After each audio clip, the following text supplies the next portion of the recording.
What's happening, everyone? It's Jeff. Coming up, special episode on the um, Second Chance Podcast, Halloween edition. And we're putting this episode out in honor of LAPD Detective Thomas C. Williams. And his daughter, Susan Snow, is on this episode. And Susan now, she has a book, she speaks professionally, and she has an amazing, very impactful story about losing her dad um, many years ago in while he was on the job as a detective to LAPD. And she and I goes through about an hour of hard conversation. We pause and then it'll come back on because we couldn't get everything in one setting. So it's a long episode, but man, I'll tell you what, if there's ever a time I would say for you, if if you can put a seatbelt on to hang on, Susan will absolutely move you. And it's a great conversation. If you're in law enforcement, even more bigger listen. If you're listening and you know someone who's in law enforcement, if you know someone who's experienced loss in law enforcement, it's a damn good episode to send to them. Um, I'm learning as I go through this. I appreciate everybody's support, but I just wanted to put this one out in honor of LAPD Detective Thomas C. Williams, um, who died October 31st, 1985, while picking his son up from elementary school. I just wanted to send this out in honor of him and in support of her and her family as they continue to um, recover and just grow from a loss that happened so many years ago, but has been so impactful in their lives every day up until this moment. And I just want to send a lot of love and a lot of prayers and a lot of thoughts over to their family. And just let them know that, like my friend Kenny Mitchell says, you're never alone. And thank you for listening. Let me know what you think. Make sure you share this one. All right, team, it's Jeff with the Second Chance Podcast with Jeff Robertson. And this is an episode that I've been anticipating. And Susan Snow's up on my podcast here. She and I was just chatting. I've spoke a little bit about my law enforcement days and the things and all the things that I got to do and all the cool stuff and the people that we helped along the way. And I've spoke to that a lot, but this is the first. That was single Jeff, and today I get to hear this um, the side from someone who was on the family side of law enforcement. So today we had the honor of speaking with Susan Snow, a keynote speaker and author whose life took a tragic turn on Halloween night in 1985 when her father, LAPD Detective Thomas C. Williams, was ambushed and killed in the line of duty. Susan's powerful journey from unimaginable loss to resilience has become a beacon of hope for those grappling with trauma. In her book, The Other Side of the Gun, Susan shares her path to managing PTSD, fighting vulnerability with courage, and embracing love with forgiveness, all without falling into the trap of victimhood. Her story is one of strength, healing, and commitment to helping others navigate their own journeys through grief and recovery. Susan, welcome to the show. Thank you for having me. Yeah, I'm excited. Like I said, we were talking a little bit briefly for everyone. As a police officer, especially a single police officer, you never get to see that family dynamic. And I was around people that had wives and kids and all those things, but it never registered with me because I was that young, just full of energy and very little cares about any of that stuff. So I'm excited to just learn more about you and what you do. And can you walk us through the moment you learned about your father's passing and how that impacted your life trajectory? Oh, sure. Well, strap yourself in because it's. Seatbelt. That's right. I uh, told people put your seatbelts on. People. Put your seatbelts on. I was 17 and had a 6-year-old brother at the time. Um, my dad, I have to give a little background. So my dad he was a detective. He was actually a robbery homicide detective with North Hollywood Division in LAPD. Um, and that morning of Halloween, he testified against the man who he was the lead detective on his case. And it was a robbery ring kind of situation. Um, that man was actually on parole during his trial.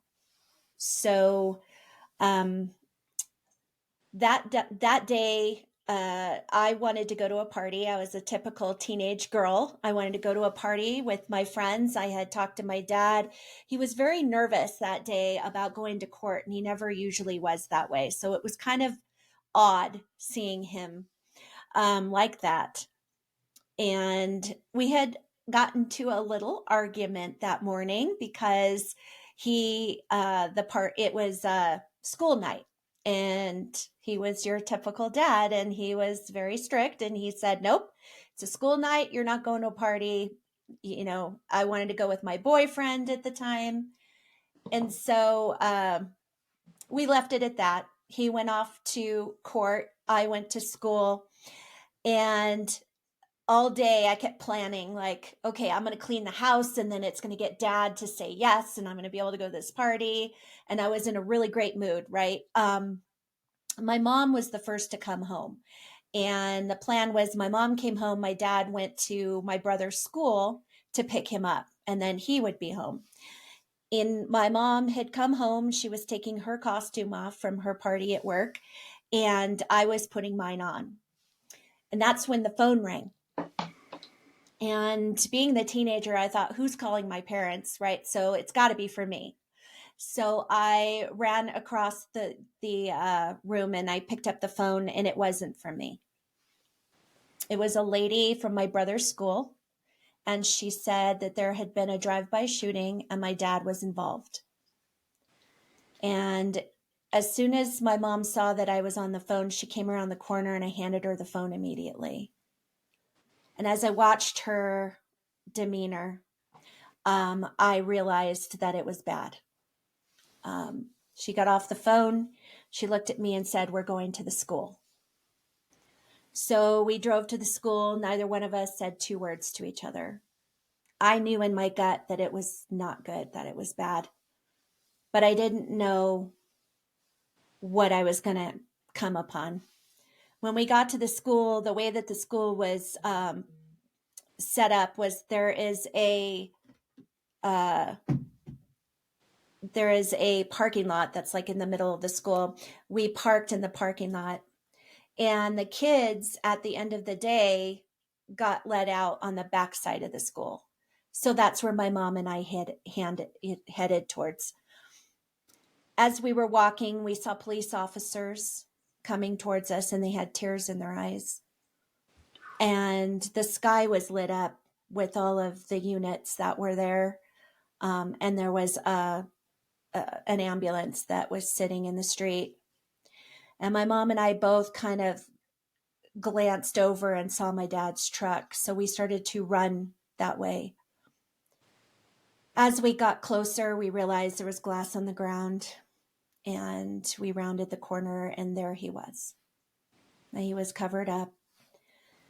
And I watched my mom drop to her knees and scream. And I stood there in the street, not being able to comprehend what I was seeing. And so what I ended up doing is I started to hyper focus on that ambulance. And I couldn't understand why nobody was helping him. Because in my childlike brain, I couldn't put two and two together. I for what I was seeing and what the reality was. There were two officers that came up to us and pulled us aside, and they escorted us back into the school and put us in an office. My mom got taken away by one of the detectives. I had no idea where my brother was. I had no idea if he was hurt. I had no idea what he had seen. And as I was sitting at the chair, just trying to wrap my head around what was my life now, I didn't, I still kept questioning why nobody was helping him. I heard two ladies talking, and they worked at the school, and they said, one of them said that my dad was deceased. And when I heard that, it was like the sky cracked. And I just wanted to run so far out of that room, as far as I could go, because I wanted to run away from this nightmare. But my body, my physical body, felt like it was full of cement and I couldn't move. And a little bit after that, my mom came back and she said, I'm sending you with a neighbor. Now, I understand, like, I know that I wanted to run out of that situation, but at the same point, I was a child and I wanted to stay with my family unit. I needed to be with my mom and my brother. Um, but instead, I didn't get that. I got sent to a neighbor's house. So as you can see, I physically saw my dad's death.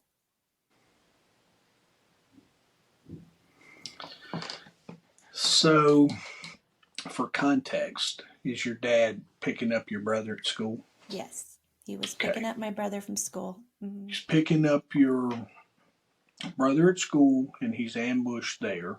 Um, no, your dad was the intended person. No one else was Yes, hurt. Just your dad, right? yes, it Um, was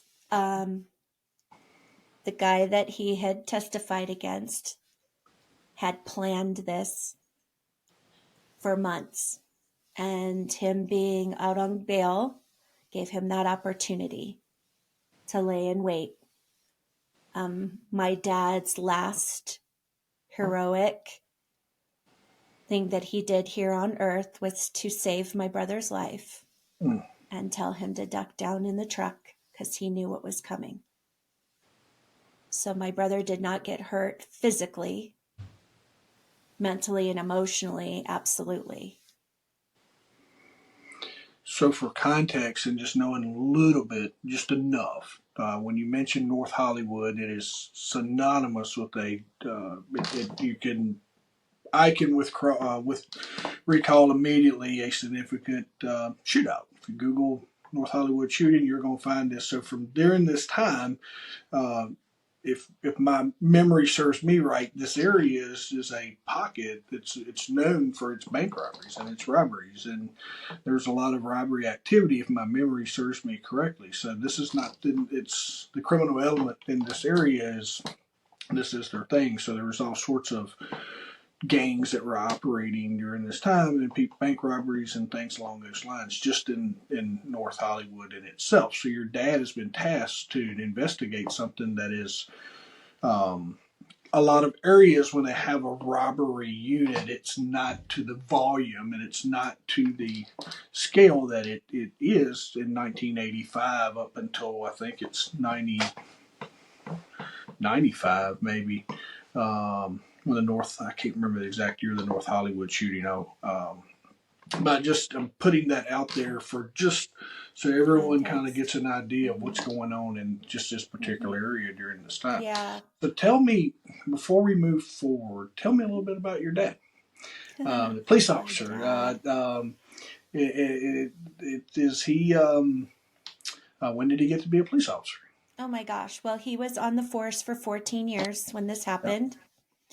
Um, and, honestly, like I watched him work his way up um, the ladder. So but when he became detective too, I, um, I just had a false sense of security, as a kid. When he was on the streets, it was scary. Like he could get hurt. And when he became a detective, that all kind of fell aside. I didn't have that paranoia about my dad's safety. Um, and as far as being a dad, oh my gosh, he was an incredible human being. And anyone who has ever known him would agree with me. And I talk about this a lot. He was a very present father. So when he was with you, he was present enough to make you feel like you were the most important thing in that room.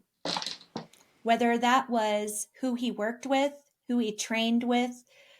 I hear stories upon stories upon stories of people who, went to the academy with him or trained underneath him or just worked with him in general, who were like, he had this, where they called him the cop's cop. Yeah. He really took his job with pride, and he really believed in the public service thing, like to protect and to serve. He lived that. He lived that every day and respected all people. And that's how he raised me to be. So, That um, protect and service, I think it's the LAPD's mantra. That's their yeah, it thing. is. And he took it very seriously. Um, and I was really prideful then, but I'm even more prideful now because I get to hear the stories from people, and it was really interesting to hear the behind the scenes of my dad, um, because even when he died, it was a pretty big deal. It was the first time in the annals of LAPD that an officer had been ambushed and Hmm. assassinated for doing his or her job. And so, there was a lot of, after I was able to go home, they did not catch the guys for 6 days. So for 6 days, I had Oh an wow. enormous amount of police presence in my neighborhood, in my yard, in my backyard. We had the helicopters. I had bodyguards. Um, it was because not only did we have the police presence, but we also had the media presence. So it made it a little bit difficult just because we never got to grieve privately. And that was difficult. Um, did could you false sense of security been your dad going from work in uniform where you see all the things to where he's in plain clothes and he's now you don't see that gun, you don't see that badge. He's probably where maybe back then they were real big on coat and tie. Yep. Um, I can give you a side of maybe the other side of it is the day my first plainclothes assignment was August 1st, maybe. It was hot outside. And I remember going out to the car that I had been assigned, and we had taken cars, and I'm going out to get in my car to go to my new assignment. It's the first time in 2 years or so that I haven't wore uniform, belt, all the stuff, vest. Mm-hmm. And I went outside, I got cold because I'm used to wearing all All this this stuff. And stuff. I remember when you said that, it brought back, because I used to tell that story. I'm like, that's for my first day on the job in plain clothes, man. When I walked outside, it's hot, it's humid, it's all the things. And I walk out and I'm like, oh, I get like a little chill because I'm like, man, I'm not used to Yeah. walking out that back door like that. So Yeah. And the other side of that too was that I knew that he came in after the fact. yeah. So the crime had already been committed. It wasn't him uh during the crime. And so that's what gave me a little bit more sense of false sense of security, is that he was coming in after the fact, after the crime was committed. um the other side of my dad was, and I talk about this a lot, especially with law enforcement, because compartmentalization is something that comes with the job. And I watched my dad do it for years. And that's why I talk about mental health in law enforcement and how important it is. Because I watched my dad struggle with it, and not in a negative sense. Um, but for instance, we'd be sitting there having spaghetti dinner, and he'd be talking about the dead guy that he just found, and he'd been gone for 2 or 3 days, and he'd describe like what he looked like, and I was like, Dad, I'm eating a spaghetti dinner, like, can we not, but for him this is normal talk, Yeah. right? This was a normal day at the office. The only time that it really hit him hard was when kids were involved, but other than that, like, you know the compartmentalization kind of makes you like, you don't know, it's hard for you to decipher what is your normal day-to-day talk and you know how you're supposed to talk. So, and there's nothing wrong with that, it's just a par for the course.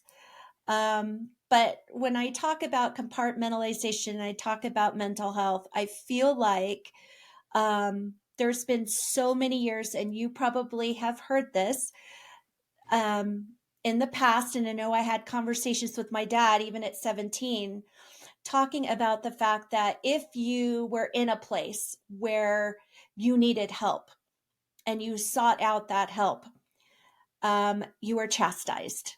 Yeah. You were looked at as being weak. Especially in 85, Susan. Yeah, for sure. Right. And Especially in 85. so I feel like the conversation needs to be to get rid of that and really open your mind to, we are all human, and you can only see what you see and deal with what you deal with on a daily basis, but you have to take care of yourself. And I feel like the more we have the conversation and take the stigma away and know that it's not weakness, it's actually strength to be able to go out and get rid of. I had a police officer that I had spoke with, and he says we need to get rid of the machismo bullshit. Excuse my French, Hey, good. um, because it doesn't serve us.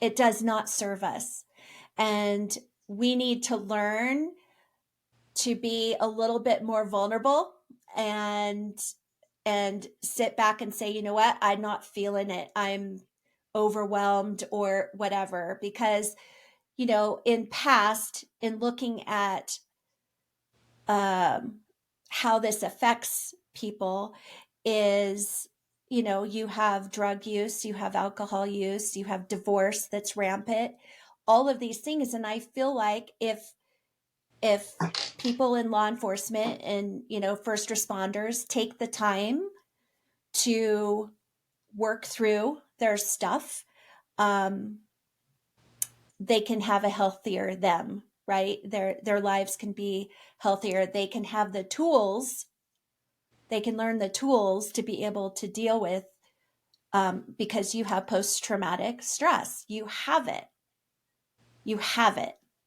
And as human beings, anytime we're in a trauma situation, that's what happens. And if you look at it, post trauma is hurting your brain, it is damaging your brain. So if you learn to manage it by having the tools from therapists and, whatever it is that you seek, coaching, whatever, um, not only will you be a healthier you, but you'll be able to do your job at a high level. Because let's face it, if you're dealing with all this trauma, and you're not dealing with it, I should say, and you're compartmentalizing, um, it can come out in behaviors, right? And it might not end well. Um, and we see it a lot. And I am hoping to put the message out that you're not alone, for one.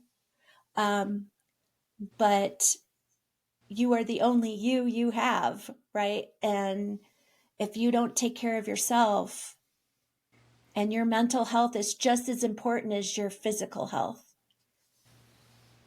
And like I said, it's not a weakness.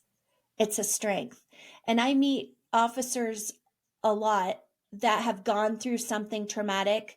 Um, I was honored to be I was a keynote speaker last September in San Diego for the LAPD delegates. Ah, And I was one of two keynote speakers. The other one was a gentleman out of Rochester, New York. Denny Wright was his name. He has been on the force for 30 years, and he walked his beat every day. And he got a call from a mom whose son was having a mental break. So he knew this family. He went, he saw the kid, and he said, I just want to get you help. I'm not here to cause any problems. And a little bit later, a scuffle ensued, and this kid grabbed a kitchen knife and stabbed Denny mm, in the eye. And Denny sustained 30 stab wounds. He's blind in both eyes. He's still on the force. Um, but what he said when he spoke was so important, because he said, in the 30 years, this is the first time I've taken the time to work on my mental health. And he was the one that said, get that machismo crap out of here. Like, it does not serve us. It does not serve us.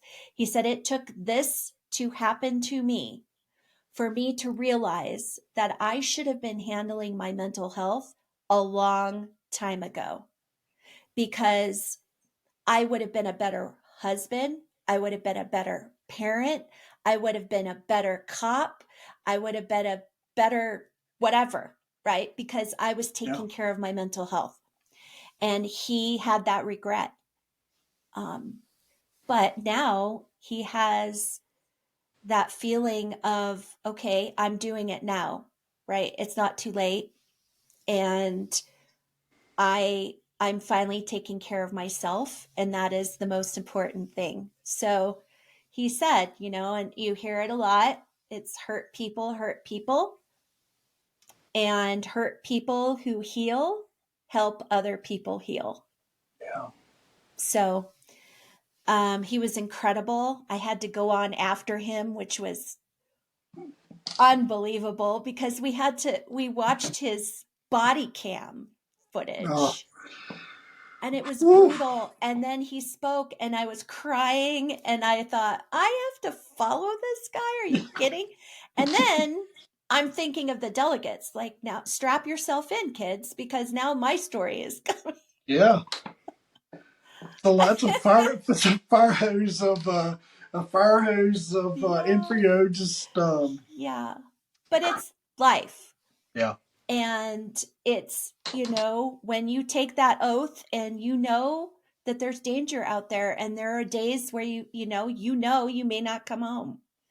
Um, and that's the most important thing. It's like, you want to surround yourself and do things for yourself that is going to serve you. Compartmentalization, pushing it away. I talk about emotional masks, like putting on a mask that says, this isn't affecting me, I'm totally fine, whatever. Is not helpful. It's something I did for many, many years. I got really good at it too. Um, that's not healthy. So I will tell you, initially, after my dad was killed, I didn't know anything about therapy. First of all, it was the 80s. yeah. There was no talk of mental health. Mm-mm. There was very little known about PTSD. In fact, back then it was called shell shock, Yeah. and it was attributed to people coming home from war. Um, so there were no resources for kids either. And that was a real struggle for me. Um,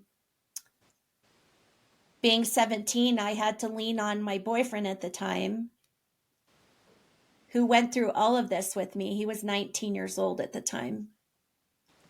And he was there with me that night, and he was with me through everything.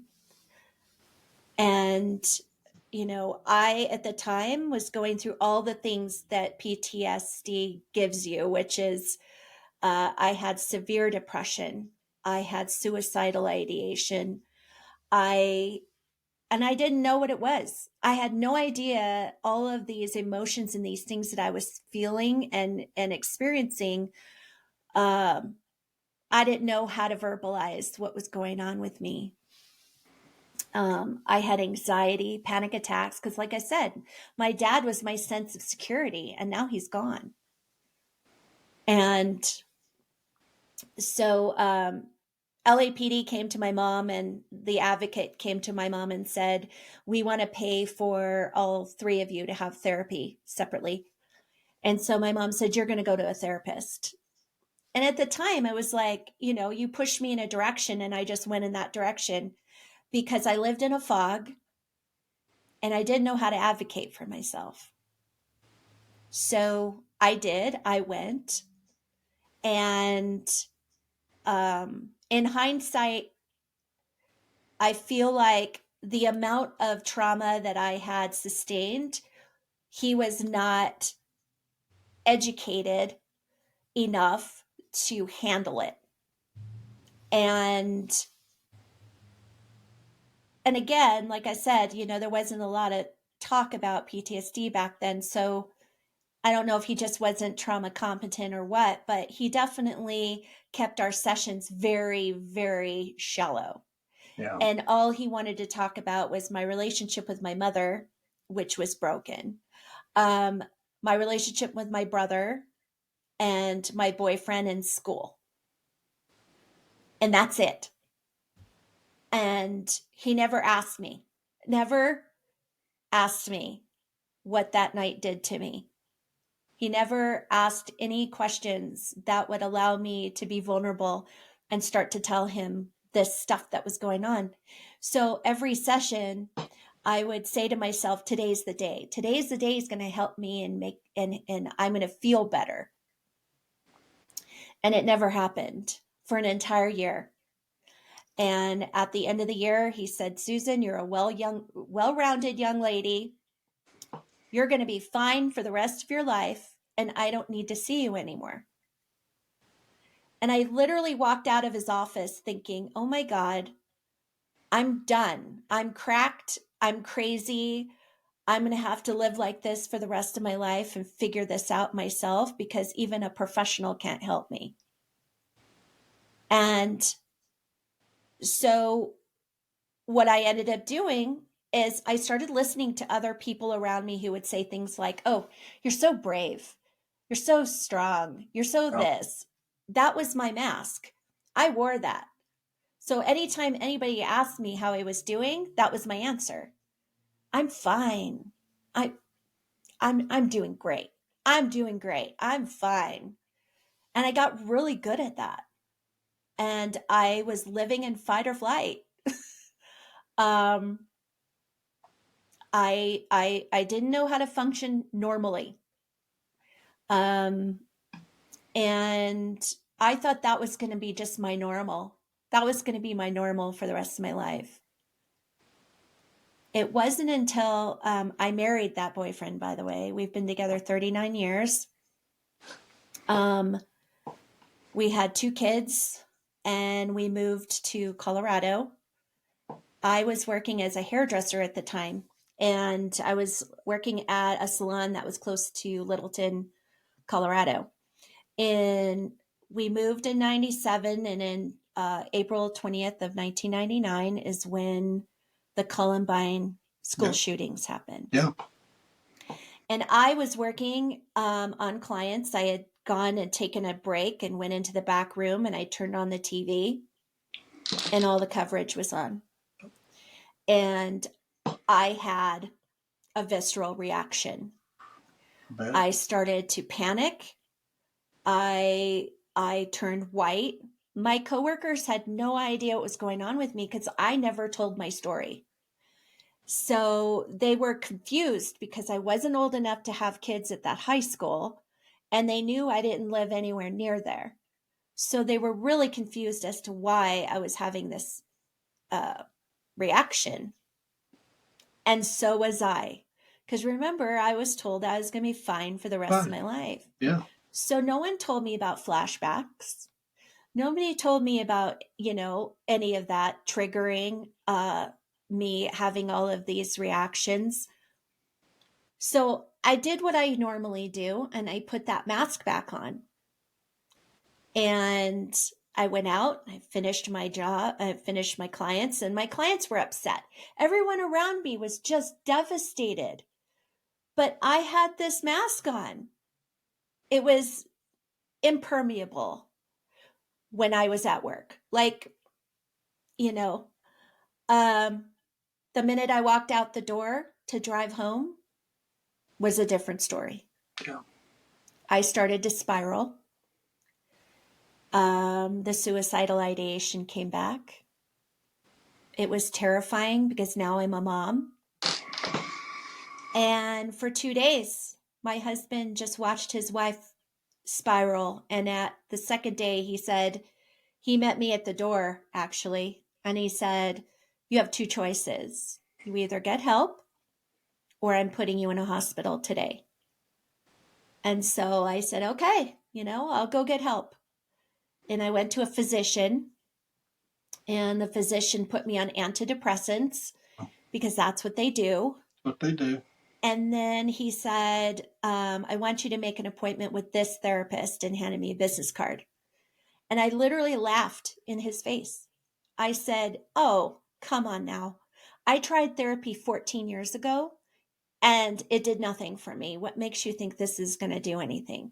Like I'm broken. And he's like, "You have no choice. You've got to do this." So I made an appointment, and it was the best day of my life because this woman that I went to specialized in PTSD, Yeah. especially with severe trauma. And within the first 3 minutes to 5 minutes I was talking to this woman, I described to her what I went through at 17 and what I was currently dealing with. She looked me in the face and she said, "Susan, everything you've gone through since you were 17 is normal because you have PTSD." And she said, "But what you need to know about PTSD is it's not something that goes away. It's something you learn to manage." And I was like, "Oh my gosh." I always describe it as like the sky opened up and rainbows Yeah. shot out because Well, I wasn't but crazy. and you're like, where you been? Where you been? Right. I've been looking for you. Where you Like, been? I have been in fight or flight for so long. I don't know what to do with myself. And by the time I saw her, I had sleep deprivation. I mean, I was just going through it. Um, and she was amazing because I was so great. It was so great to be able to find my person, right? To find the person that Yeah. I know that was going to be able to guide me through my healing, and that I wasn't crazy. I wasn't nuts. I wasn't cracked. I wasn't broken, you know? Um, I was a little broken, but I was going to be able to heal from that brokenness. Um, and she knew she had her hands full, man. She knew. She's just like, we're gonna attack this one thing at a time because you've got a lot of things going on. Yeah. um the original, the one thing that she said, "We're gonna do this in baby steps."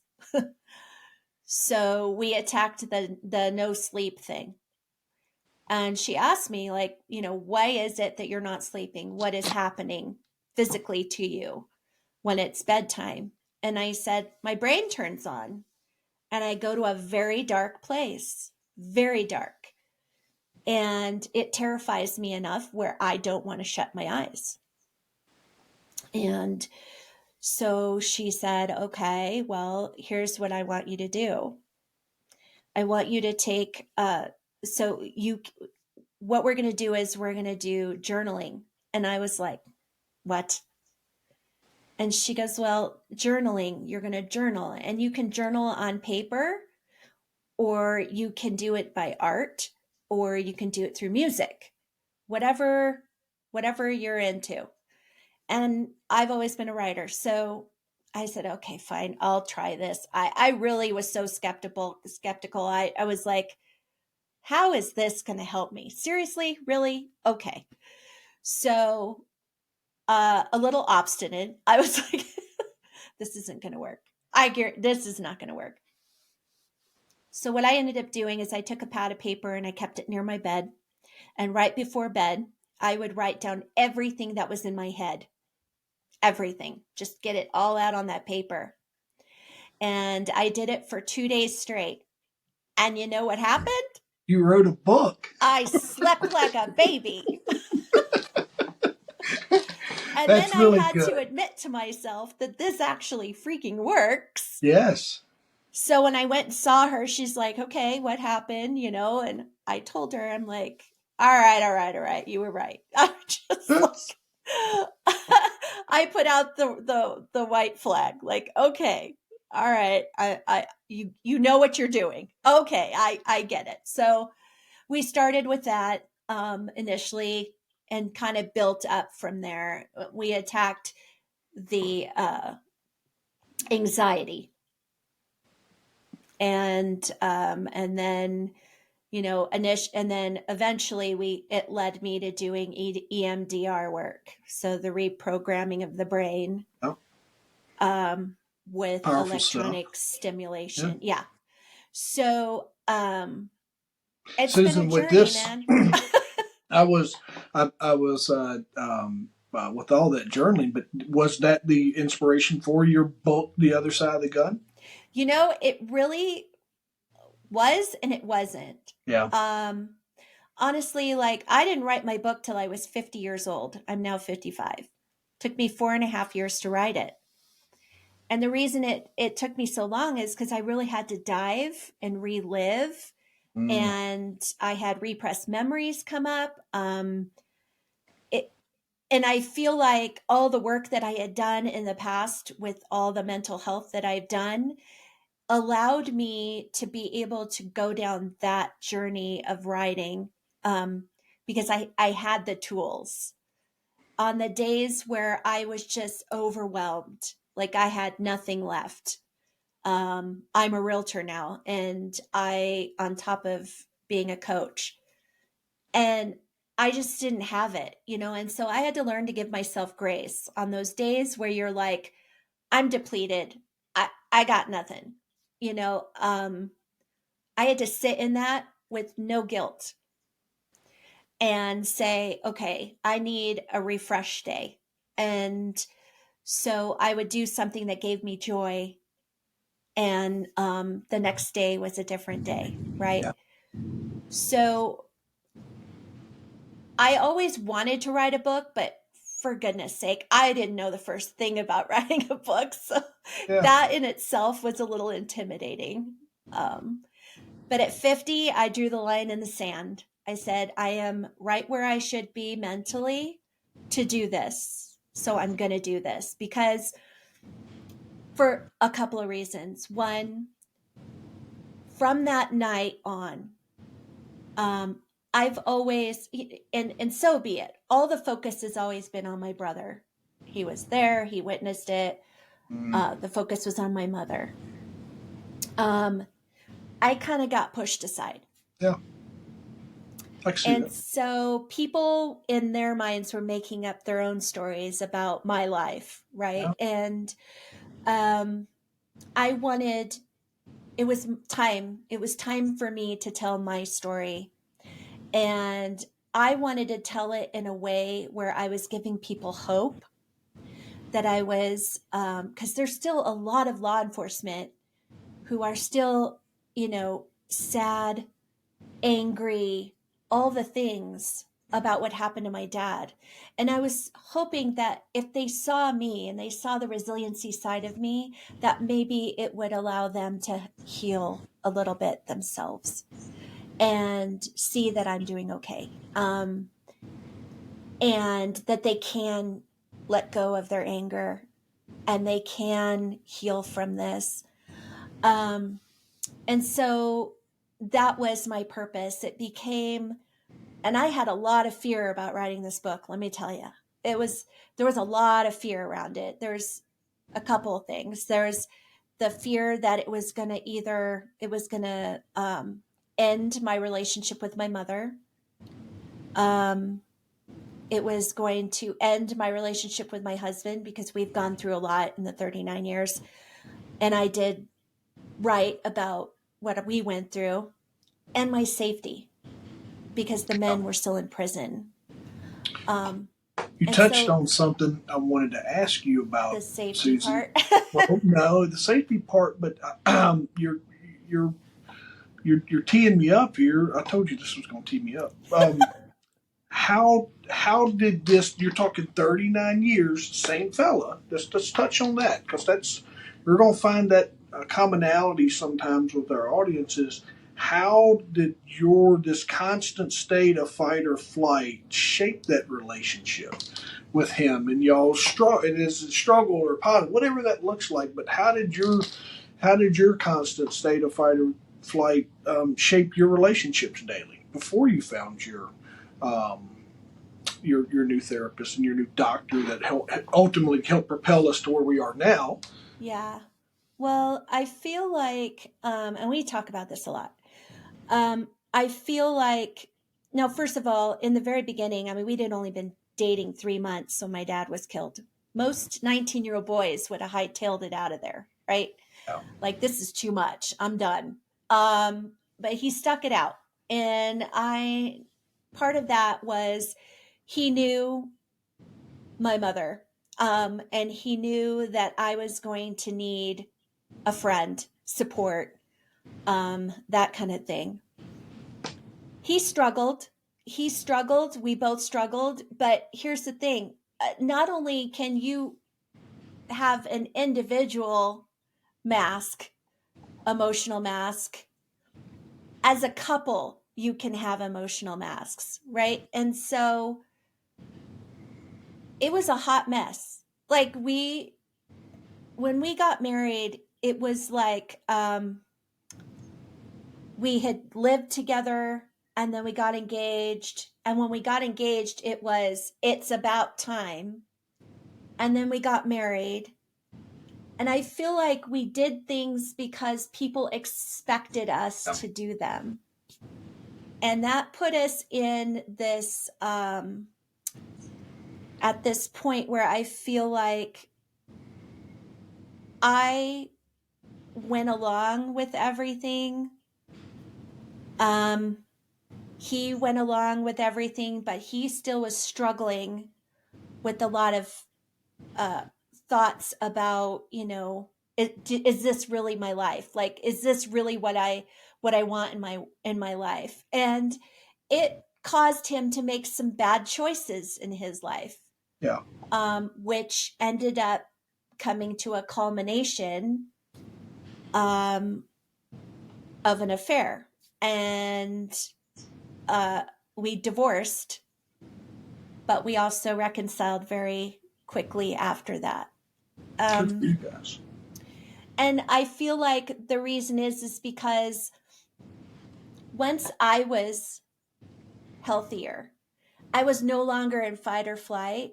I was able to start to see things clearly. I have um, a chapter in my book called Rose Colored Glasses. That's what I walked around with. I could not see in front of me what was negative. I chose not to.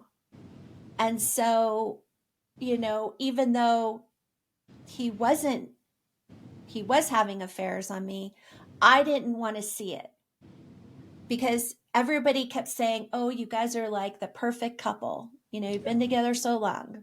And again, that's another emotional mask for both of us. We're like, "Oh, we're the perfect couple."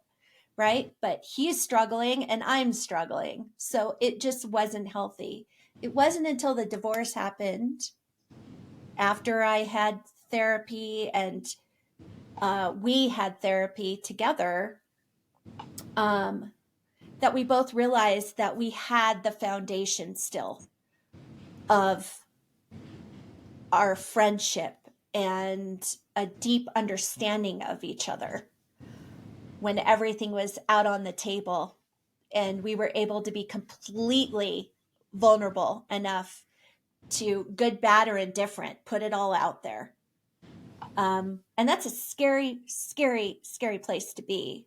But I tell you what, like when you're able to do that, it takes you personally to a different level, and it takes your relationship to a different level. Yeah. Um, but a lot of Susan. people don't want to see, you know what I mean? It's like Yeah. the rose colored glasses are just a more comfortable place to be. The and we're getting up on top of that hour. I knew that was going to sneak up too fast. Because I feel like I have a list of things I want to know. Just because I'm relating, right? It's just me. Yeah. Like I can be like, hey, you know what? Because I listen, not to the scale that you have, but um, I've sat in the room with in fallen officer scenarios and just been in this scenario, and it's it moves me, and this conversation moves me, and I want to. I don't, and I told you that this is 100% my snafu where I got an appointment right behind this one, so I have to. Um, but what I would like to know, everything that you've been through, um, if you could go back and speak to that 17-year-old Susan on the day of that scene, or just shortly after your father's death, what would you tell her? Oh my goodness. I would tell her that life is a journey and that it's not always going to be this way. It's you go through things, but it's not forever. Yeah, Um, I would tell her that everything that we do go through and we move through and we heal from makes you who you are. yeah. So don't be afraid.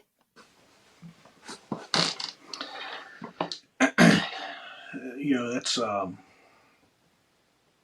because in my head I kind of imagine it happening. Right? Is I kind of imagine that conversation taking place, and that's a um, that's a super powerful moment. How can people get in touch with you through your coaching, through your book? How can folks connect with you? Sure. So, well, the book, just so you know, The Other Side of the Gun is available on Amazon. It is on paperback form and it's in Kindle form.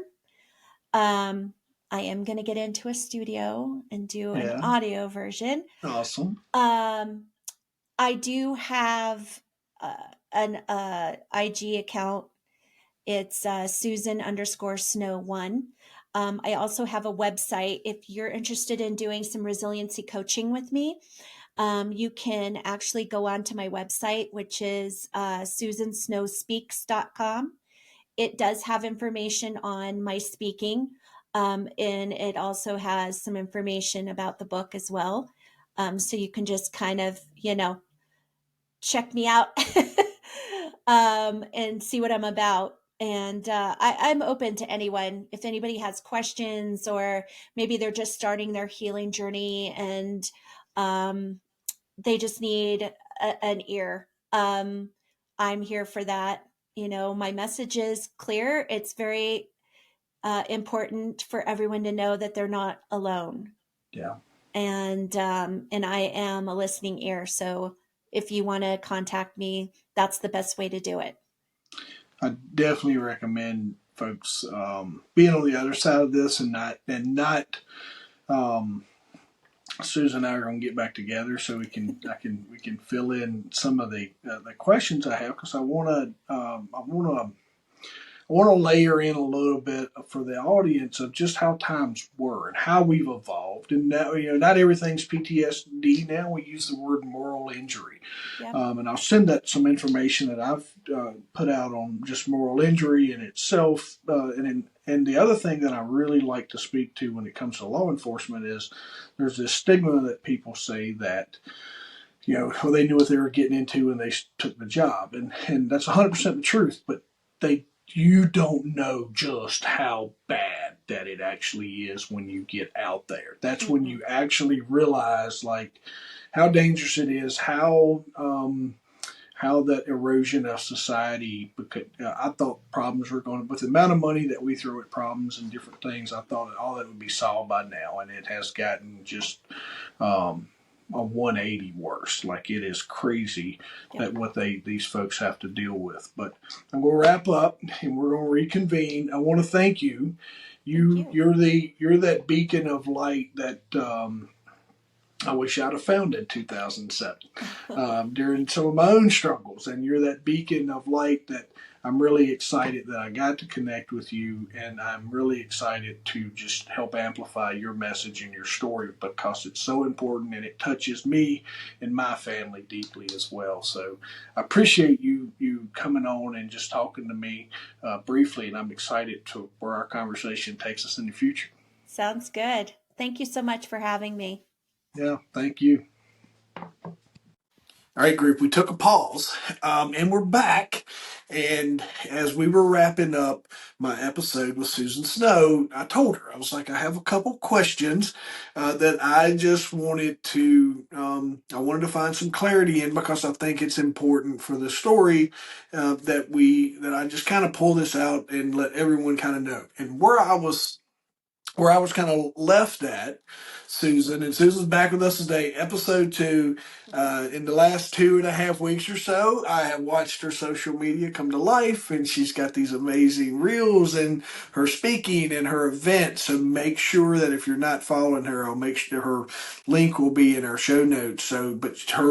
She's getting a lot of traction with that. So I wanted to be mindful for her time. But Susan, this is what a couple things I wanted to know. We talked a lot about you, and we should, and your journey through this because that was our focal point. Mm-hmm. But you had mentioned the day of the incident, your brother was in the vehicle with your dad, Yes.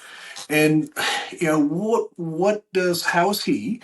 How old is he now versus then? And then, what do you have any insight for what that was like on his side? Oh, yeah, absolutely. Well, yes. The last thing that my dad did on this earth was to save his life. And so he had a very different experience than I did. Um, but he was a little kid as well, Yeah, you know. Um, my brother, and I try not to talk for him just because it's his yeah, story and it's his journey. But what I can say is that growing up for him was not it was not easy, not having a father around. Um, he will just say that he chose a path that was not healthy yeah, for him. Um, and he made a lot of bad choices in his life, unfortunately. Um, but coming through all of that, I joke around with him all the time, and I say this all the time is he's my Hercules. yeah. He's and I don't say that it's just because everything that he's been through in his life, and he's had stacked trauma. Um, but he's also 6'2" and like almost 300 pounds. Um, so I can't say he's my baby brother, right? Because I'm 10 years older than him. Um, but he is just an amazing human being for what he's been through. And he's in his healing journey right now. He has been in and out of therapy for years. Yeah. Um, and honestly, because of the choices that he was making at an early age, I was not around for that. We had a very estranged Yeah. relationship. But you got to understand, like, I went from being a teenage girl to almost being a secondary parent. Yeah. And I was expected to be so. And Yeah. it was not easy. And he really struggled with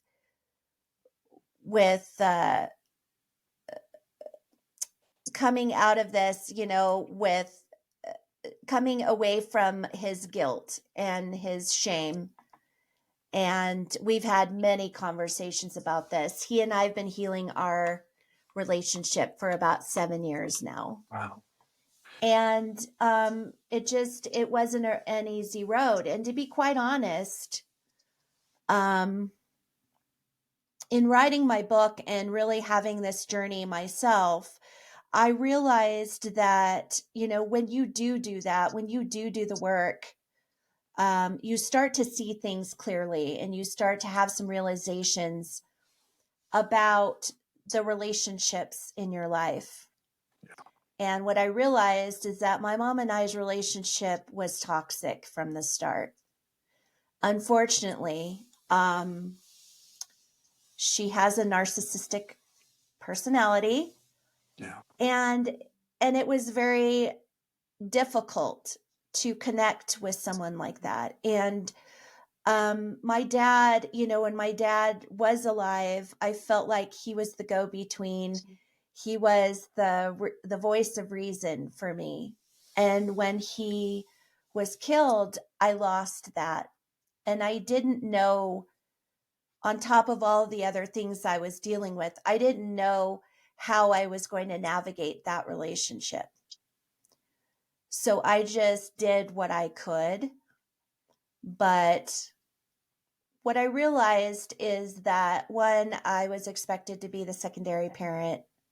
So anytime my brother was going through anything, dealing with anything, making bad choices, it was the expectation of me that I would step in and I would be the voice of reason, Yeah. which I tried. But when you have someone that's, younger than you and they're in fight or flight in their lives and you're in fight or flight in your life, it's very difficult to be that 100% for that person. And that's what I struggled with. I tried to be the big sister, but at the same time, I saw the path that he was going down and it was frustrating me. And I felt at the time that my mom enabled that behavior. But at the same time, on one end, she would enable it, and the other end, it was toxic for him too. And I didn't realize that until 7 years ago, Yeah. when we finally had a chat as adults and we were able to kind of go back and work through some of the hurt and some of the frustration on both of our ends. And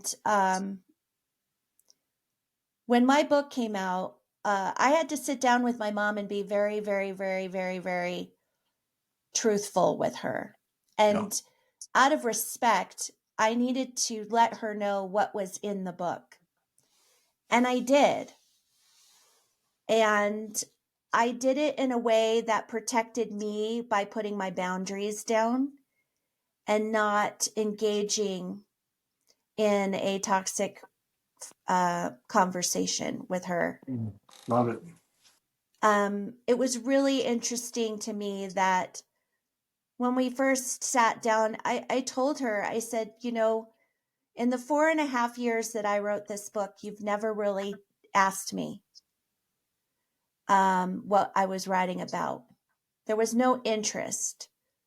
And it wasn't until I actually was working with an editor and she did ask me about it. And I said I was working with an editor. she said, "Oh, you're working with an editor?" And I said, "Well, but mom, like this is something I'm doing. This is my project for myself to not only heal me, but to try to help others. And I'm serious. Like this isn't a hobby." And I think she was just taken aback by Yeah. that. So when I finally knew that it was going to print, I said I have to have this conversation. And I Yeah. did. And I told her everything that I wrote in there was my experience. And I didn't vilify her in this book at all. Because honestly, everybody deals with trauma and loss differently. And some people choose self destructive type things to cope, such as drugs and alcohol and whatever, right? And I don't blame her for that, but there were consequences to her actions, to her choices.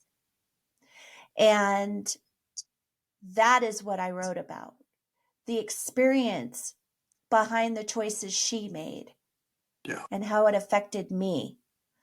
And I came out of that conversation feeling pretty good.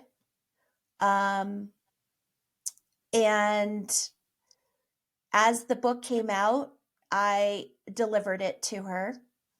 I did write a note in it, a personal note that was from my heart. Um, just letting her know that we all go through this journey differently, and I've always loved her through hers. And I mean that.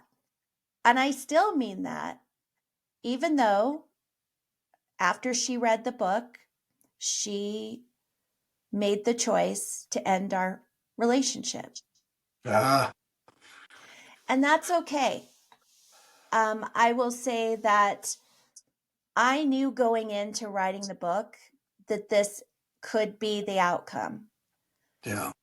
And it was a fear initially, but my message was more important to me to get out.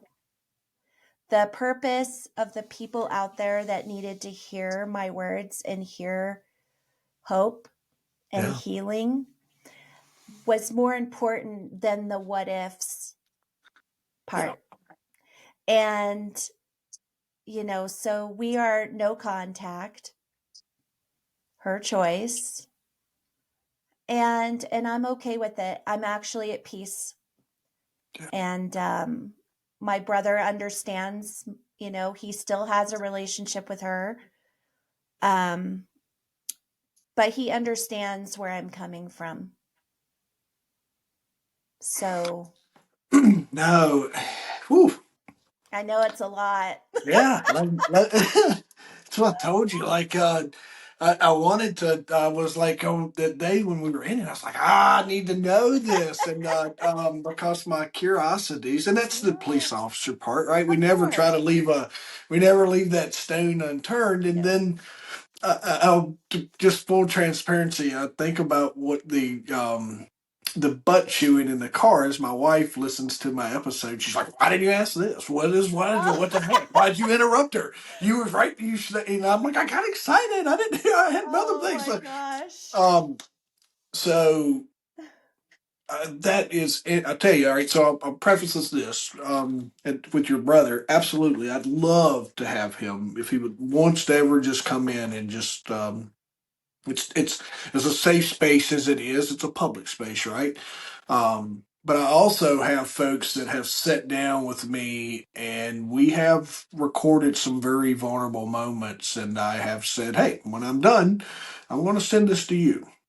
And then if when you're ready for me to do anything with it, you send it back. Or you do what you'd like to with it. But I just feel like the conversation of you getting this off of your chest is super powerful. So he's more than welcome to connect with me and I'll make sure you have my number so he I can. appreciate that. Yeah. I have had conversations with him um, about telling his story. Yeah. And God dang. It's so he powerful. he I wouldn't see. Yeah. write it, and I told him, I said, look, that's the one thing that I could do is really sit down with him and write his story for him. Um, and I feel like it would be something that we could do together. Yeah. He's not at that point right now. Unfortunately for my brother, he has severe CPTSD Yeah. and he has visceral reactions to certain things. So I don't want to. I told him when he's ready, if, and I think he's getting there. I Yeah. think with me being out there and Yeah. telling my side of the story, Yeah. kind of like Inspiring big sister, right? anyone, I try to give him a safe space to say his story. And that's why I'm out here. That's why I'm out here, because I'm an extension, of him, as he is an extension of me, as far as like we're not the forgotten, Mm-mm. and I feel like for a long time he felt like that all the focus was on him. There was a lot of uh for him, I can tell you this. For him, he told me, like, I felt guilty because all of the focus was on me all the time. And I saw it one time where my dad actually was one of the first people to receive the Purple Heart Mm. when they started giving it to police officers who were killed in the line of duty. And I went to this. They gave it to us, he and I, um, and we went to Los Angeles. And I had told him, and I had told my husband, I said, I am not doing any, because I have a love hate relationship with media. Yeah. Um, I'm not doing any interviews. Like, I'm just not. I'm not doing it. I wasn't ready at the time. And he said, great. If you don't do any, I won't do any. And I said, great. So we received this Purple Heart in front of 400 people. And as you went outside, now my brother was in the middle of some not good choices at the time. So he was feeling very, very guilty in receiving it. And he broke down. So here I am trying to hold up a 6'2" man. And I took him off stage and we went, as we opened the doors, we were right in the lion's den. It was all reporters who knew who we were, who knew our story. And we were approached by somebody who uh, painted a bill of goods. Let's just put it that way. Yeah. He was a local reporter, and he said, "Look, I just want to see the good. I just want to know. I want to put it out there. Like, what are all the good things that have come out of this terrible thing, right?" So I was like, being the positive person that I am, I was like, "Oh, well, that's different." And so I said, "Okay, I'll do the interview." And they asked my brother, and he said, "Well, if my sister does it, then I'll do it." And I said, "Okay." So we went and made a plan after the event that we would meet up somewhere. So we went down to Parker Center, where my dad's badge is in Parker Center outside in a big case with all the badges right by the memorial. And as he was starting to interview me, it was the total opposite. Mm. He wanted to take me back to that night. He wanted to know how I felt as a 17-year-old girl going through this. And I was like, this is exactly what I didn't want. And so every time he said something negative, I try to say something positive. Um, and then it was my brother's turn. Mm. And my brother was not feeling confident. So he did the interview with his back to the camera. And they did the exact thing to him. And he got very upset and Yeah. very emotional, obviously. And I walked away and I was just so angry. Now, here I am out here telling my story all the time. But Yeah, back but look at then, what you've accomplished, I Susan. was not, Yeah, I was you were freaking in not a box. there Yeah, yet. I wasn't there yeah. yet when this all happened. And Susan, that, did the reporter know that? Like, we dealt with stuff differently back then, but and here we are coming in trying to get this amazing story, but you haven't dealt at this point in time, you guys have not dealt with nothing. we had not, I mean, I had been in therapy and all that stuff, but I still was not at the point where I was comfortable going back there. Yeah. And especially going back there with a camera in my face. Mm-hmm. Um, like I am now. Like I'm fine now, but back then I was not feeling confident enough in my mental health to be able to do that. Yeah. And either was my brother by far. No, not at the least. So that night it aired and I didn't watch it. I got together with some friends in California since we were in town, and my brother was there. He came and he watched it and he was pissed Yeah. because they cut me out. Mm. They totally cut me out. And they put his interview in and not mine. And he was angry to the point where he called the news station and called that reporter and left a scathing message on his voicemail because once again, I was pushed aside.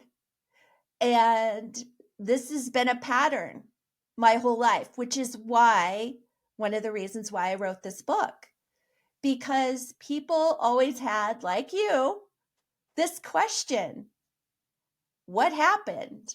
Yeah. How did she fare? You know what I mean? And so and the other side of that is people were making up in their own heads my story. And a lot of the Yeah. time it was way different than who I am. Yep. So, um, yeah, I mean, it's always been a struggle for him. And I think, getting the book out and telling my side of the story, I think we both kind of felt a sense of relief that, you know, all those years, yes, I got pushed aside, but now it's my turn and people will really know the behind the scenes. Yeah. And in doing that, the most important part of that is they can see that I'm okay, Yeah. that I'm still healing, that I've found resiliency, and um and he's moving towards it. It's ever evolving. Mental health and working and healing is ever evolving. I never thought I would find as much. I had friends, right? But I never thought I would feel as good as I do when I tell my stories Mhm. and to strangers and in public and the negatives, the things that kind of sting or bite a little bit. So I would encourage for anyone who's listening, once you get to that place, and Susan's a great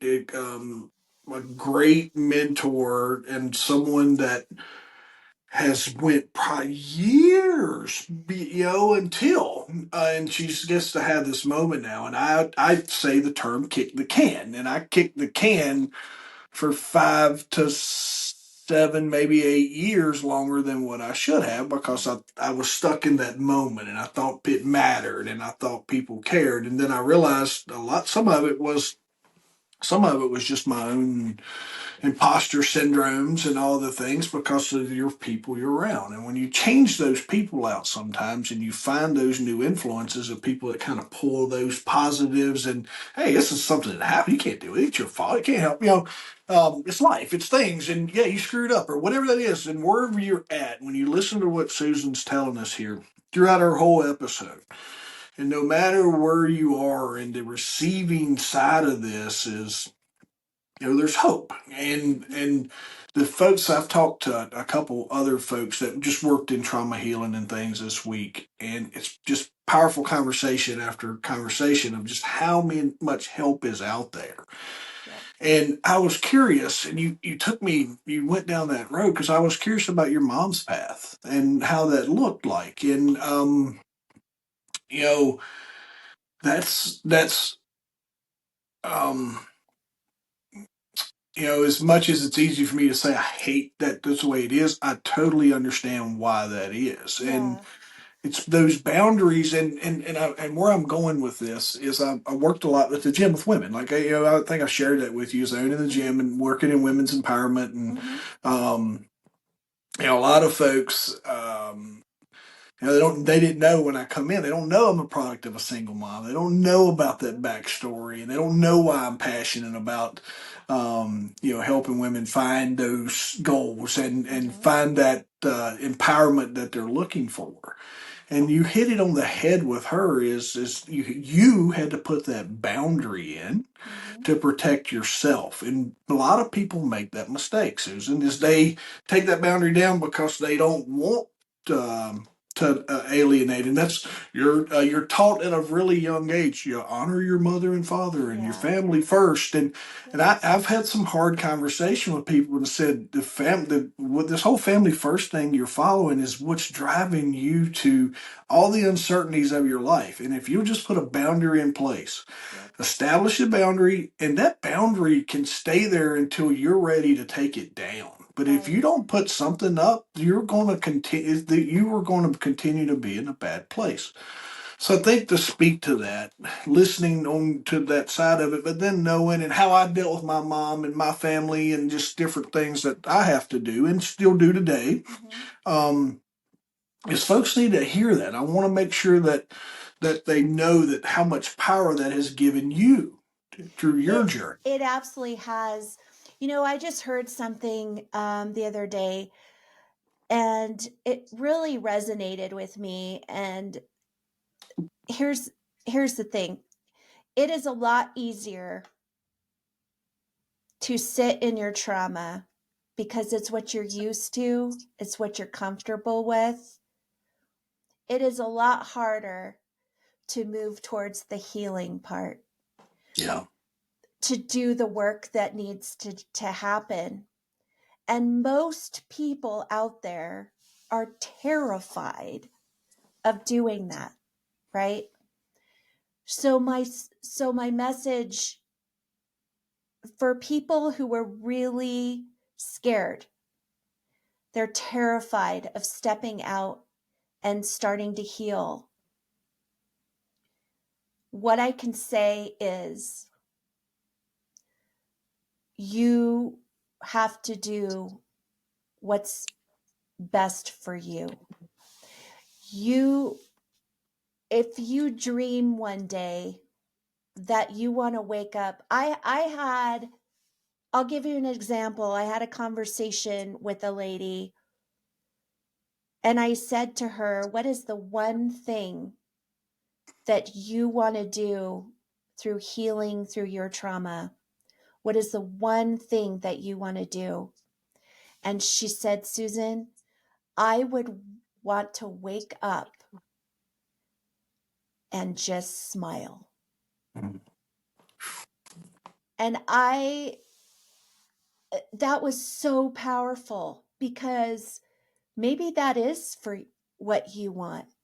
If you just want to wake up and feel joy and not be anxious and not feel guilt or shame or fear, like how powerful would it be for you to be able to wake up one day and just smile? Because you know that you're on a journey of healing and that you are going to feel better one day. And there are going to be good days and there are going to be bad days, and that's okay. That's important, actually. That's a part of the healing, is being able to sit in your emotions for a short amount of time, not forever, but just allowing yourself to feel the emotions that you feel. That's okay. That's healthy, actually. And it's important. So when I heard that, I was just like, wow, it just brought me back to that one conversation, because I was just like, yeah, this woman was starting her healing journey and she was terrified. But her purpose was to be able to wake up one day and have a smile on her face. Dr. Elizabeth Pritchard last night works in women's leadership, and she does some neuro, um oh gosh, I can't think of the exact name there, but she's real. Neuro-linguistic programming, A little NLP. bit. Yeah, Uh-huh. she's good. There's another term she used, but real good on connecting head and body, heart, brain, and body, head and Uh-huh. heart, that Okay. kind of work. This is when we were talking. I told her that how impactful her work is, and just Mm-hmm. what it means to the public, like just to me in public safety community, and just how we're approaching things different. This is what she said. Second Chance podcast, right? She said, Jeff, we give ourselves a second chance first. Yep. We give everybody else a second chance. Like you always, like you're quick to give people a second chance. She's Yep. like, sometimes we don't give ourselves that second chance fast enough. Forgiveness of yourself, things along those lines, not having it be your fault. Um, yeah, you know, somebody, we always hear the term taking ownership. It's okay to push some of that. It ain't your fault. It's okay to push some Right. of that off. How did I got a couple other things I was going to ask you? Mm-hmm. How was the department? I can probably paint a picture of how the initial was, Mm-hmm. but how did that? And what I want folks to know how powerful that law enforcement community is, and how they'll wrap their arms around and brotherhood, sisterhood, and it's a family because you do a lot of stressful things together. So there's a connection.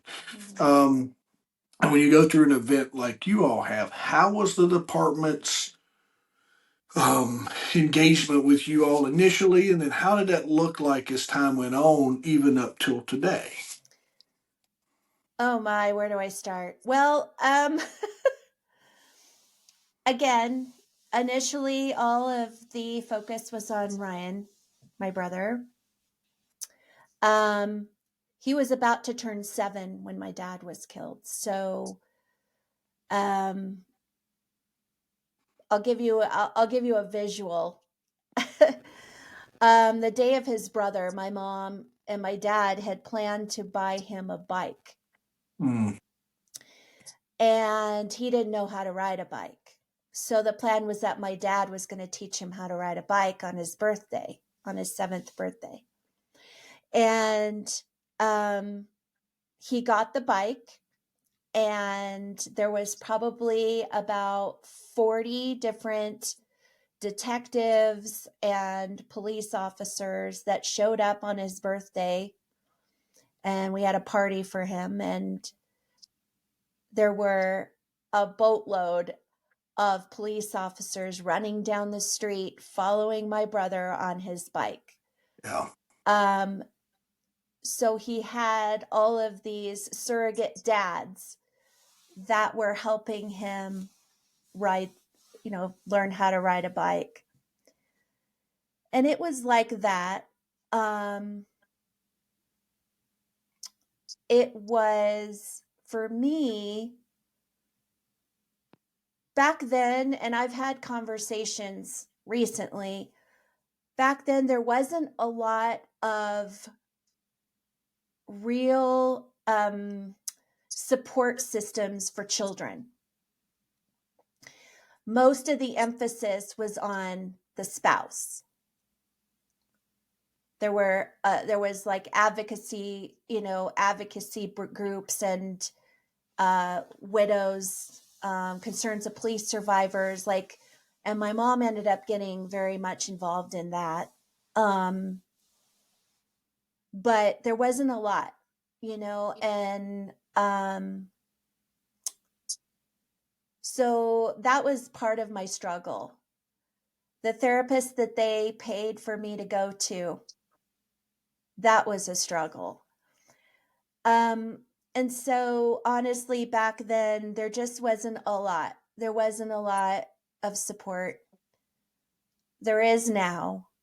They've learned through the years that it's just as important to support the children Yeah. as it is the spouse. But back then it was not.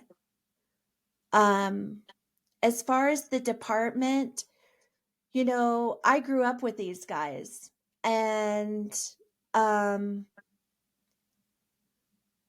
so I would periodically, my dad's end of watch page, there would be people that still to this day post on that, which blows my mind. Um, I did keep in touch with the main detective on my dad's case. He was a family friend prior to my dad's death. And he's actually the one that wrote my foreword in my book. What was his name? Mike Thies, Detective Mike Thies.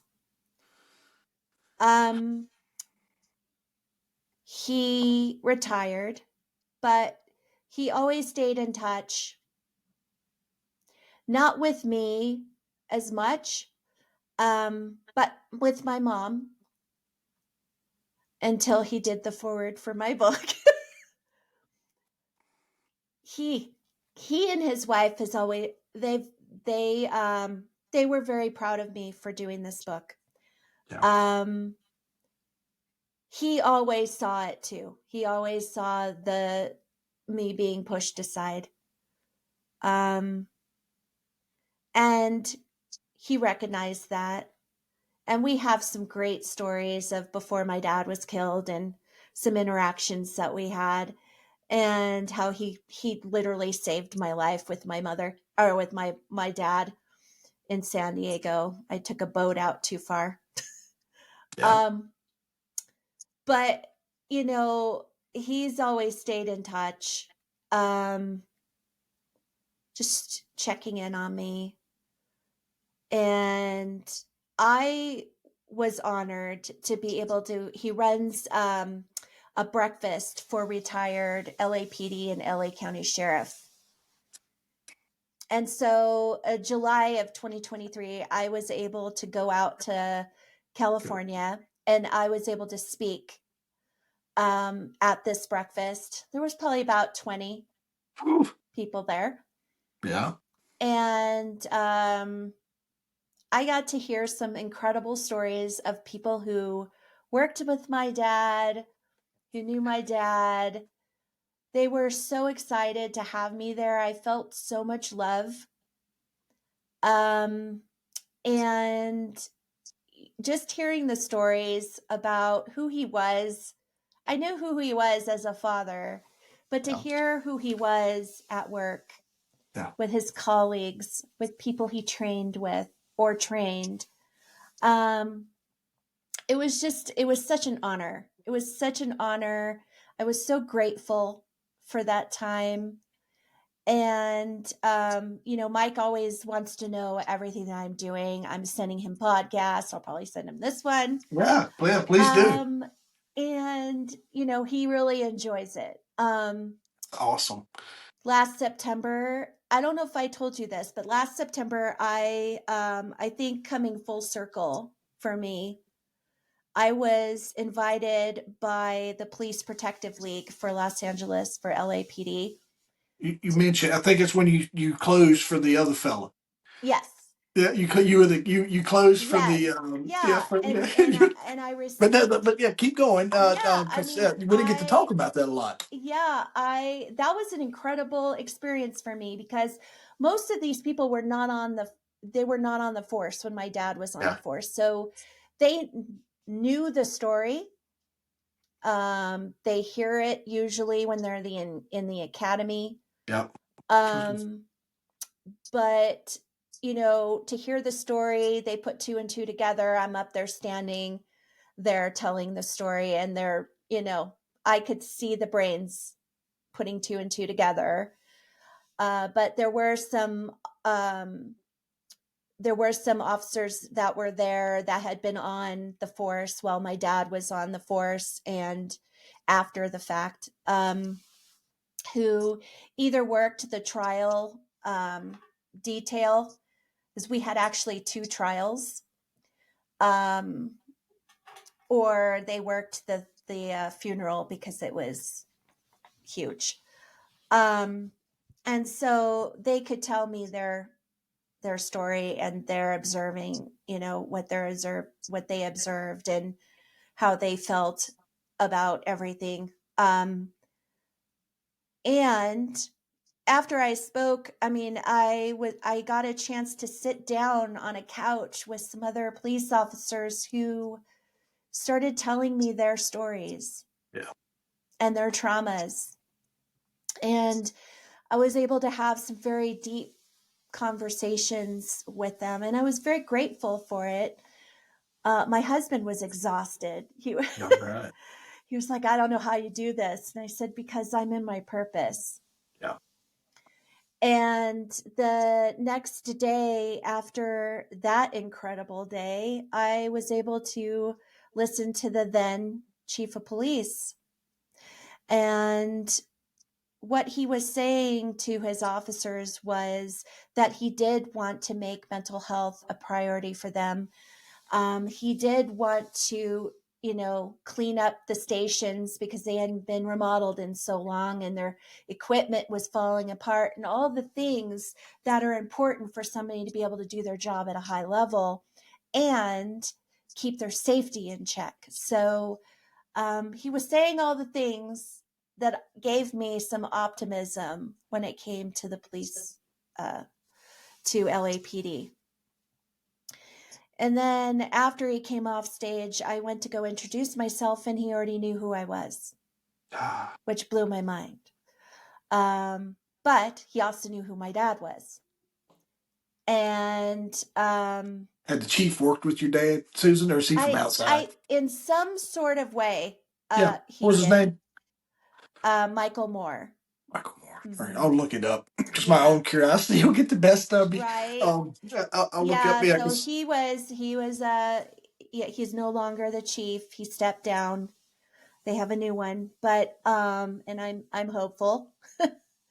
I think that he had some good ideas and some, he was opening a conversation about mental health in law enforcement, and that was an important conversation. Um, but when in talking to him, the first thing he said to me was he wanted to tell me that he saw for himself me being pushed away, pushed mm, into the side. And he acknowledged that. And my husband and I looked at each other and went, "What? What?"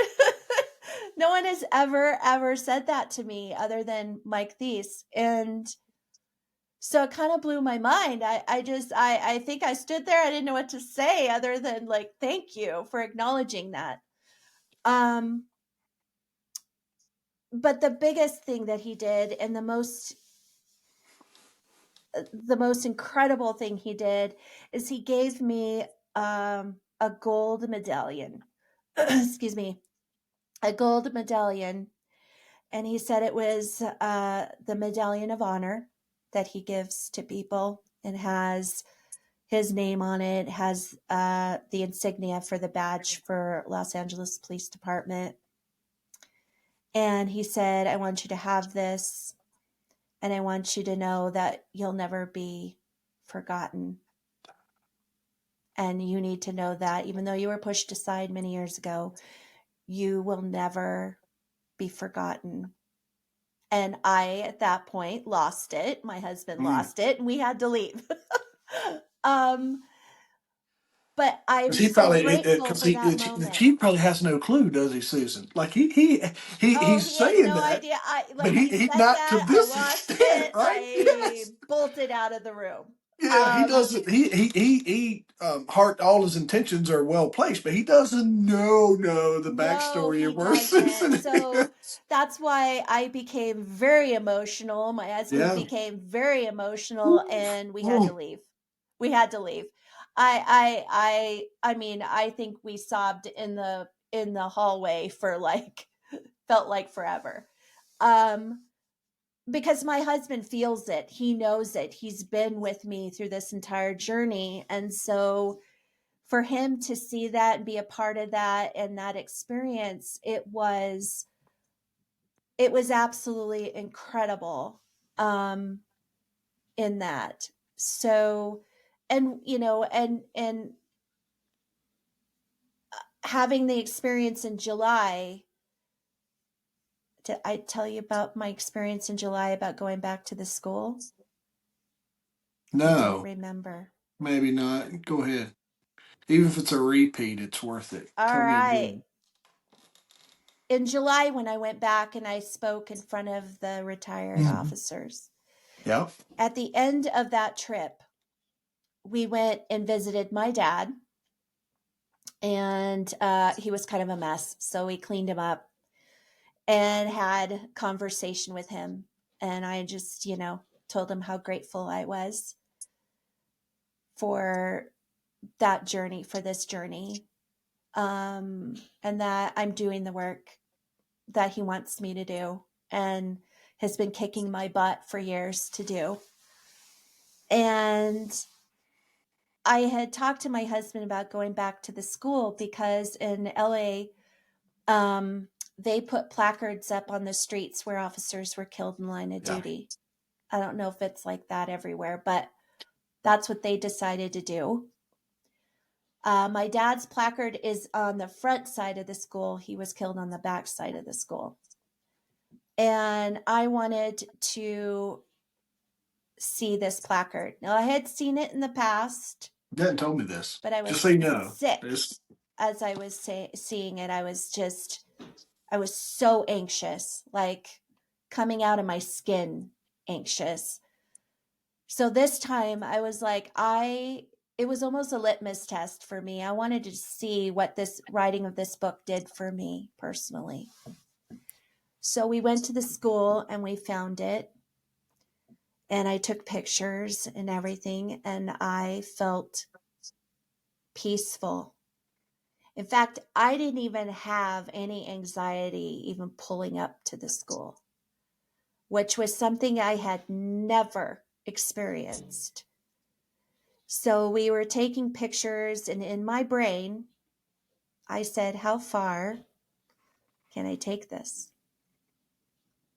So without telling my husband, I just said, I have one more place we need to go before we leave. And he was like, oh, okay, no problem. And I was driving. So we got in the car and we started driving up the street in front of the school to the school that connects the front of the school and the back of the school. And as I started to turn right, my husband looked at me and said, what are you doing? And I said, just give me a minute. And I drove up to the street behind the school. I made a right. I went up the street. I turned the car around and I parked. And I proceeded to describe everything I saw that night to my husband. And as I was sitting there, I was completely at peace. Mm. And we both looked at each other, and I became emotional because for the first time in my life, I felt proud of myself. Yeah. Like, holy cow, look where I'm at. I didn't think I would ever be able to do that. And he said, oh my God, we've come full circle. Yeah. And I said, yeah. And it was important for him to be with me in that moment because he was with me that night. Yeah. And it was crazy. And I drove off and I thought to myself, my wish for my brother would be that he would be able to do the same. And I would be so honored if I would be able to be there with him Yeah. because I was not able to be there that night. And um, it was just an incredible experience. And it's a testament to anyone out there that no matter what you go through, if you allow your fear to make you sit in your trauma and not do anything about it, you are taking something away from yourself. Because the life that you can have if you do the work and when you do the work is experiences like I had. And the human mind is one of the most incredible organs. And what you can teach your mind to do is amazing. But fear is always the thing that gets in the middle. And like I tell everybody, like the only way I got through fear was to put purpose in front of me. So what is that for you? Is that a better life for your children? A better life for yourself? A career that you dreamed of? But because you've gone through the things that you've gone through and you haven't done the work, you don't feel like you'll ever be able to attain that. Um, and that, and that's my message to people is, you have to make you the priority. And when you do the work, when you step out of yourself and you really start to heal, the opportunities that you can seek are so much more. Shoot, I don't know where that came from. Holy cow. When I First say time this is bigger than myself, I'm telling you, it is definitely bigger than you myself. were, I'll make sure I send you the video. I need let you and your husband watch you were very, like, it's a powerful moment, man. Um, I'm, I'm glad we connected. And Me too. I feel like there's just it's like I have with everybody. No meetings by chance. Even the internet allows me to meet you a little faster, and we're fortunate to be a part of that age to where we are able to make these just connections like we do. And um, if you follow those big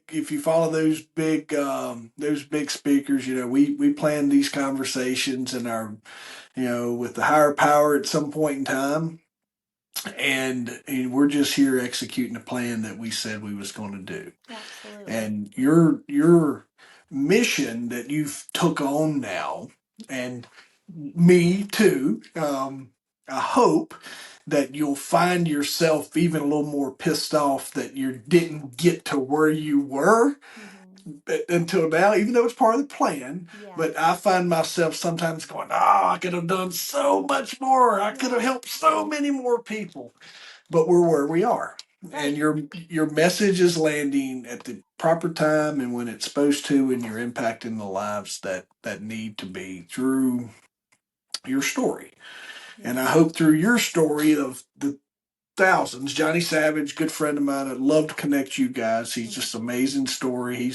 He has some just amazing stuff, and he's he's really helped me on a lot of my journeys just through my conversations and different things of just Mm-hmm. about purpose and people and where we all kind of end up at, um and he's kind of right there as somebody who's came into my life at the right time, kind of like yourself, Yeah. right?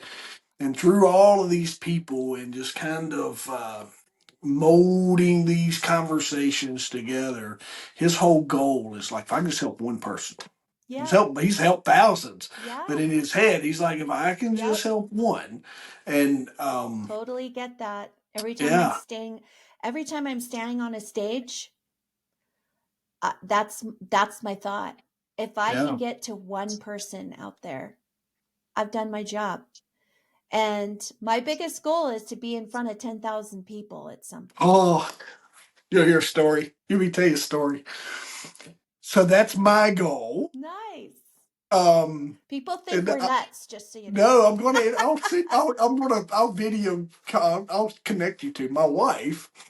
I did a little stand up comedy, right? So if you want to get good speaking reps in, this is totally off subject. So hit pause or fast. But if you want to learn how to be a good speaker, stand up comedy and open mic nights is just it's very impromptu and at the end of the day, you don't have to make anyone laugh. So we're out back a couple of years ago, and my wife's like, "Well, what do you want to do?" So I'm like, I want to speak in front of, I've got this goal and I got this story and I had this amazing, I just want to put it out there, man. And she's like, "Well, what do you want to do?" I'm like, "I want to speak in front of 10,000 people." She said, you know what? I'm going to speak in front of 10,000 people." And she says, "Look," she goes, "That's a really good goal, Jeff. Why don't you try speaking in front of five?"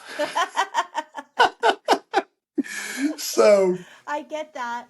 Yeah. oh, so I every time I opened up in front, like when I did comedy, people like that was my first laughs. Was I Mm-hmm. told that was my opener. I was like, "Hey, this stuff's not gonna be funny. I'm just trying to get some stage reps in." Told my wife I want to speak in front of 10,000 people, just like a kind, loving wife she is. She told me, "Why don't you try to speak in front of five?" Yeah. And they laughed. And as soon as you get those first laughs from comedy, oh, it's such a powerful moment. So Yeah. then it just take it. So when you same goal, Yeah. we'll get there. You're going to get there way before I do. Yeah. Um, I believe in the power of timing. yeah, Um, absolutely. I think that, I'm building up my street cred, so to speak, by being on all these podcasts, Yeah, just getting my name out there, getting my face out there and everything. But, it's just having the book and it's been a journey with yeah, that, just, I published it myself and I didn't use, a publisher or anything like that. And so all the marketing I do is all me, a yeah, 100%. And it's done pretty well for being a self-published book. But, I think the most important thing for me is the connection. And I'm yeah. the type of speaker that I like to look into people's eyes. Mm, Um, I like to be able to connect. And when I'm able to connect with somebody, when I can see the wheels turning in someone's head, I know that I'm making a difference. And I think that's such an important thing for me. yeah, Um and I just, I feel like we're all given these things, right? We're all given situations in our life. And I feel like even though as horrible as it is, and I used to say this and people would be like, "What?" Um my purpose was in my dad's death and my dad's purpose was in my dad's death. Meaning that we both there were positive things that came out of something so horrible yep, and there were lessons to be learned and um it made me who I am today. yep, So I'm not saying that it should have happened. I'm not saying that I don't miss my father because I do every day of my life. But I also feel like I'm doing his work and continuing on and changing that legacy from being a negative to becoming a positive for my Yeah. children, for my future grandchildren. Um, that's what's important to me. So, Yeah. yeah, I mean, and I you're think you're right. I spot will on with get that. on those stages. Yeah, you will. I will. It will happen. I have some goals set for 2025, Yeah, and so I really want to work on that, and coaching is really important to me as well. should be because you're really for me you're very relatable. Mm. And if and you're relatable because of the industry that I got to work in, and I know the thousands upon thousands. But you can, it's like I tell a lot of folks that come out of law enforcement that talk to me and get my input on something. I go, as much as it's relatable to law enforcement and public safety, there's a Oh bridge. gosh, yeah, And just it applies to every everyone. aspect, and yeah, If there's you're people that are human, yeah, and it you're should right. apply. Yeah, always. I used to live in that anger of why this was happening to me, or why did I screw this up, or why did this happen, and then I really learned about that power of the moment. And Mm-hmm. Eckhart Tolle was a book that someone had turned me on to, and it's just about when you're in those moments of what's life trying to teach you. Mm-hmm. What's your purpose? What are you trying to learn? And kind of like as you're talking and minding your conversations, and then as you went on, I was like, oh, wait a minute, this is a little bigger than this is a little bigger than little second chance podcast, right? This is a story that needs to be amplified, and I feel that, and I absolutely know in my without a doubt. Like I said, your stuff comes up and I hear your speaking and your flows, and you've just got some solid stuff. You got your book, which is going to lead the way for you. Here's what I wanted to tell you, and I want to tell everyone else this as we close. All right, Okay. and I wanted to give you just a nugget. Your advice on that writing that your coach and your therapist had gave you, the writing that doesn't work for me. And I struggled. And I was thinking about that. And I'm glad this came up about your brother because this is my out. I love video. I love sitting down in front of YouTube. I love getting on a podcast. I love talking. And so this is why as I started getting going on my thing, I was like, oh, I just get to have conversations. And every now and then I can talk about me. And so I really enjoy that, and what I learned is just how I like to communicate. And your brother, that may be that encouraging thing is just say, look, you don't have to write a book. Right. You might find sitting down and videoing or starting a podcast and I'm not suggesting this because I'd love to have him on here. If this is where he ends up, is where he ends up. But just have people are listening here, I've been encouraged. Jeff, write a book, man. You should write a book. You got that's a good story. You should write a book. And I'm I like, think yeah, man, that's that sounds wonderful. great. I'd love to do it. Yeah, I'm like, I'd love to write a book. And then I'm like, but I'm more of a vocal. Yeah. Um, so keep that in mind. And This is your journaling, by the way. yeah, right. Yes, this is my journaling. That's your Uh, journaling. and And that's what I I said. Everybody journals differently, right? yes, Some people yeah, write, some people do music, yep. some people So do are art. artists, Yeah, right?